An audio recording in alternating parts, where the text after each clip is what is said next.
ఈరోజు రాష్ట్రంలోని కూటమి ప్రభుత్వం వచ్చిన తర్వాత గత పాలకుడు వైఎస్ఆర్ కాంగ్రెస్ పార్టీ మాజీ ముఖ్యమంత్రి జగన్మోహన్ రెడ్డి ఈ రాష్ట్రంలోని రాష్ట్రపతి పాలన కావాలని గవర్నర్కి వినతిపత్రం ఇవ్వటం, ఢిల్లీకి వెళ్ళి ధర్నా చేయటం చాలా వింత పరిణామం. రాష్ట్రంలోని జగన్మోహన్ రెడ్డి గత 5 సంవత్సరాలలో ఒకే ఒక పాలసీ నడిపించాడు. ఈ రాష్ట్రంలో అరాచకమైన పాలసీలు తప్ప ఎక్కడా కానీ అభివృద్ధి కానీ, అమరావతి డెవలప్మెంట్ కానీ, ఉద్యోగస్తులకు ఉద్యోగాలు కానీ, యువతకి పెద్దపీట వేయడం కానీ, రైతాంగాన్ని ఆదుకోవడం కానీ అన్ని వర్గాల్లో పేలురయ్యాడు. ఆయనకి అందుకే జగన్మోహన్ రెడ్డి గల్లా ఈరోజు రాష్ట్రంలోని మోహన్ రెడ్డిగా మిగిలిపోవడం జరిగింది. జగన్మోహన్ రెడ్డి గారికి సూటిగా ఈ వేదిక నుంచి ప్రశ్నిస్తున్నాను. జగన్మోహన్ రెడ్డి గారు, మీరు పెంచి పోషించిన అరాచకాలే ఈరోజు రాష్ట్రంలో ఇంకా తాండమేలుతున్నాయి. ఈరోజు రాష్ట్రంలోని మటర్లు మానభంగాలు జరిగినాయి అంటే ఆనాటి మీరు పెంచి పోషించిన గంజాయి వ్యవస్థలను మీ యొక్క ఎమ్మెల్యేలు, మాజీ ఎమ్మెల్యేలు, మీ యొక్క మాజీ మంత్రులు దీని వెనక పెద్ద ఎత్తున వ్యాపారాలు చేసి ఈ రాష్ట్రంలోని యువతని సర్వనాశనం చేయడం వల్ల ఆ గంజాయి మత్తులో ఇంకా మునిగి తేలుతూ వారికి వారే నరుక్కుంటూ మీపైన ఆ దాడులు చేయడం జరుగుతుంది. అంతేగాని ఇక్కడ కూటమి ప్రభుత్వం వచ్చిన తర్వాత ఇటువంటి వ్యక్తిగత దేశాలు కానీ, వ్యక్తిగత గొడవలు కానీ, వ్యక్తిగత మటర్లు కానీ జరగట్లా. గుర్తుపెట్టుకోండి, జగన్మోహన్ రెడ్డి గారు తప్పు మీరు చేశారు కాబట్టి ఆ 10,000 ఈరోజు మీ వైపు చూస్తున్నాయి. మీకు పరిపాలన చేత కాలేదు, గంజాయిని అరికట్టడం చేత కాలేదు, మీరు దాడులు చేసినప్పుడు అరికట్టడం చేత కాలేదు, ఆనాటి ప్రతిపక్షాలపై దాడులు, మర్డర్ కేసులు, అనేకమైన కేసులు పెట్టిన మీరు ఈరోజు ఢిల్లీకి వెళ్ళి రాష్ట్రపతి పాలన కావాలంటే చాలా విచిత్రంగా ఉంది. రాష్ట్రపతి పాలన ఎవరికి కావాలి? నీకు కావాలి. రాష్ట్ర ప్రజానికానికి కాదు కావాల్సింది. రాష్ట్ర ప్రజానికానికి కూటమి ప్రభుత్వం మంచి ప్రభుత్వం నడుపుతుంది. ఈరోజు రాగానే 5 సంతకాలు పెట్టి అన్నా క్యాంటీన్లే కానివ్వండి, పెన్షన్లు ఇవ్వడమే కానివ్వండి, అలాగే ఉచిత ఎస్సీ ఇవ్వడమే కానివ్వండి, ఉద్యోగస్తులకి 1వ తారీఖు సాయంత్రం 99% శాలరీలు వేయడమే కానివ్వండి. నీ చరిత్రలో, నీ ప్రభుత్వంలో ఎప్పుడైనా ఉద్యోగస్తులకు 1వ తారీఖు శాలరీ ఇచ్చావా? కనీసం 16, 17, 18 తారీఖు దాకా మినిమం పట్టింది. ఈరోజు 1వ తారీఖు 85-90% శాలరీలు ఇచ్చిన ఘనత ఈ కూటమి ప్రభుత్వం ఉంది. గుర్తుపెట్టుకోండి, ఈ రాష్ట్రంలో కావాల్సింది రాష్ట్రపతి పాలన ప్రజలకు కాదు, మీ యొక్క ప్యాలెస్కే కావాలి. ఎందుకంటే నీకు ఆ భయభ్రాంతులతో ఉన్నావు.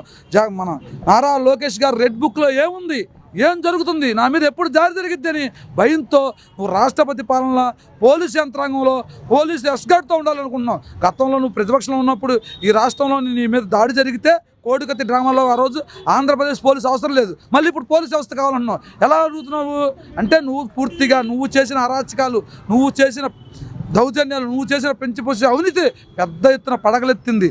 దాంట్లో డెఫినెట్గా నువ్వు రాబోయే రోజుల్లో, ముఖ్యంగా ఈ రాష్ట్రంలోని 5 సంవత్సరాలు నువ్వు ముఖ్యమంత్రిగా ఉన్నావు. గత ప్రభుత్వంలో నీ బాబాయ్ మర్డర్ జరిగితే 5 సంవత్సరాలు నీ ప్రభుత్వంలో ఉండి ఒక ముద్దాయిని ఎందుకు పట్టుకోలేకపోయావు? ఇది నీ చేతగానితనం కాదా? ఆ రోజు ఎందుకు నువ్వు రాష్ట్రపతి పాలన అడగలేకపోయావు అంటే అది నీ చేతగానితనం కాదా? అంటే ఆ రోజు నీ వెనకాల ఆ కేసులో ఇంక్లూడ్ నీ సతీమణి భారతి గారు కూడా ఉన్నారు, నీ తమ్ముడు అవినాష్ రెడ్డి కూడా ఉన్నారు. కాబట్టి ఈ 5 ఏళ్ళు కాలాపన చేశావు, సిబిఐని బెదిరించావు. డెఫినెట్గా ఇది పెద్ద ప్రజాస్వామ్య దేశం. ఎప్పుడు ప్రజాస్వామ్య దేశంలో బిఆర్ అంబేద్కర్ రాజ్యాంగమే నడుస్తుంది. డెఫినెట్గా ఈనాటి కూటమి ప్రభుత్వంలో ఆ కేసుపై కూడా పూర్తి విచారణ జరిగిద్ది. డెఫినెట్గా ఎంత వ్యక్తులైన ముద్దాలైనా శిక్షిస్తాము. ఈరోజు రాష్ట్ర ప్రజానికానికి కూటమి ప్రభుత్వం మంచి ప్రభుత్వం నడుస్తుంది. కనుక నువ్వు రాష్ట్రపతి పాలన ఈ వ్యక్తిగతానికి కోరుకో. రాష్ట్రంలో అన్నీ మంచిగా జరుగుతున్నాయి, రాబోయే రోజులు ఇంకా మంచి జరిగిద్ది. అంతేకాదు, ఈ రాష్ట్రంలో ఈరోజు అమరావతి రాజధాని నిర్మాణం, 5 కోట్ల ప్రజల రాజధాని నిర్మాణం, 5 కోట్ల మంది ప్రజల ఆశ. అలాంటి రాజధానిని నీ వ్యక్తిగత ప్రలాభాల కోసం, నీ వ్యక్తిగత స్వలాభాల కోసం చంపేశావు. అంతేకాదు, ఒక పక్కన పోలవరం 72% పూర్తి చేసిన పోలవరాన్ని 28% పూర్తి చేయలేకపో. రివర్స్ టెండర్లు ఏంటి? టెండరింగ్లో నీకు తేడా ఉంటే మాట్లాడి ఎంత జరుగుతుంది, ఇవేం జరుగుతుంది, నాణ్యత ఉందా లేదు చూసుకొని పాలసీలు నడిపించాలి. నీ తండ్రి నీకు ఒక ప్యాలెస్ ఇచ్చాడు ఇవాళ లోటస్ పాల్లో, మరి దాన్ని పగలగొట్టి నువ్వు ఇంకొక ప్యాలెస్ కట్టుకోవచ్చు కదా. అంటే నీ వ్యక్తిగతంగా ఇచ్చేపాటికేనేమో అది నీకు మంచిది, నీ తండ్రి ఇచ్చింది. రాష్ట్రంలోని గత పాలకులు అమరావతిని డెవలప్ చేసి దాదాపు 33,000 ఎకరాల భూమి సేకరించి అసెంబ్లీ కట్టి, సెక్రటరీ కట్టి, హైకోర్టు కట్టితే అవన్నీ కూడా తాత్కాలికమేనా? తాత్కాలికంగా నువ్వు ఒరిజినల్గా నిలబెట్టి అమరావతిని పూర్తి చేసి ఉంటే ఈరోజు నువ్వు స్టిల్గా ఉండేవాడు కదా. ప్రజలన్నీ గమనించారు. గుర్తుపెట్టుకో, ఈ కలల రాజధాని పూర్తి చేస్తారు. అది కలల రాజధాని కాదు, 5 కోట్ల మంది ఆర్థిక రాజధాని ఈ రాష్ట్రంలో. అది గుర్తుపెట్టుకోండి, ఆర్థిక రాజధానిది. భారతదేశంలోనే దాదాపు 100 సంవత్సరాలు ప్రజానికం డెవలప్ అయ్యే గుద్ది ఆ రాజధాని ఆ స్టామినా ఉండే విధంగా దాన్ని తీర్చిదిద్దారు. ఈనాటి కూటమి ప్రభుత్వంలో ఉన్న ముఖ్యమంత్రి నారా చంద్రబాబు నాయుడు గారు అనేక రకాలుగా దాదాపు 100 సంవత్సరాలైన అమరావతికి చెక్కు చెదరకూడదు, జనాలు ఎంత ఫ్లోటింగ్ వచ్చినా దాన్ని తట్టుకునే రాజధాని కట్టాడు. గుర్తుపెట్టుకోండి, ఇంటికి తండ్రి ఒక్కడే ఉంటాడు, నలుగురు తండ్రి ఉండరు. రాష్ట్రానికి రాజధాని ఒకటే ఉండాలి, అది గుర్తుపెట్టుకోండి. జగన్మోహన్ రెడ్డి గారు మీరు పూర్తిగా విఫలమైపోయారు. మీరు ప్రతిపక్ష నేత కూడా హోదా కూడా ఇవ్వకూడదని ప్రజలు నిర్ణయించుకొని మిమ్మల్ని లెవెన్ రెడ్డిగా తీర్పు ఇవ్వడం జరిగింది. మీరు మీ స్థాయిని తగ్గించుకొని కోర్టుకెళ్ళి అడుక్కోవడం చాలా చండాలంగా ఉంది.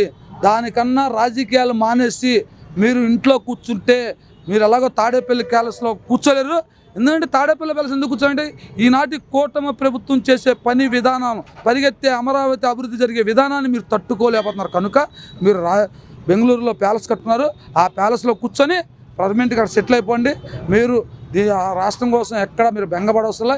ఈ రాష్ట్రంలోని మంచి పరిపాలన అందించడానికి కూటమి ప్రభుత్వంలో ఉన్న నారా చంద్రబాబు నాయుడు గారు, పవన్ కళ్యాణ్ గారు, పురంధేశ్వరి గారు, కూటమిలో ఉన్న ప్రతి ఒక్క నాయకులు, ఎమ్మెల్యేలు, మంత్రులు, మినిస్టర్లు చక్కటి ప్రభుత్వాన్ని అందిస్తారు, చక్కటి పాలసీలు తెస్తున్నారు. రాబోయే రోజుల్లో ఒక అద్భుతమైన రాజధాని నిర్మిస్తారు. అటు పోలవరం పూర్తి చేస్తారు. సమకాలంలో ప్రతి ఒక్కరికి శాలరీలు కానివ్వండి, వ్యవసాయం విధానానికి యువతకు ఉద్యోగాలు కానివ్వండి, కార్మికులకు ఇచ్చత విసుకొచ్చి పని విధానం కానివ్వండి, అన్నీ కూడా శుభ్రంగా నడుస్తాయి. మీరేం బెంగపడొద్దు. మీకు రాష్ట్రపతి పాలన కావాలంటే మీ యొక్క ప్యాలెస్కే రాష్ట్రపతి పాలన పెట్టుకోండి, ఇబ్బంది లేదు. Thank you.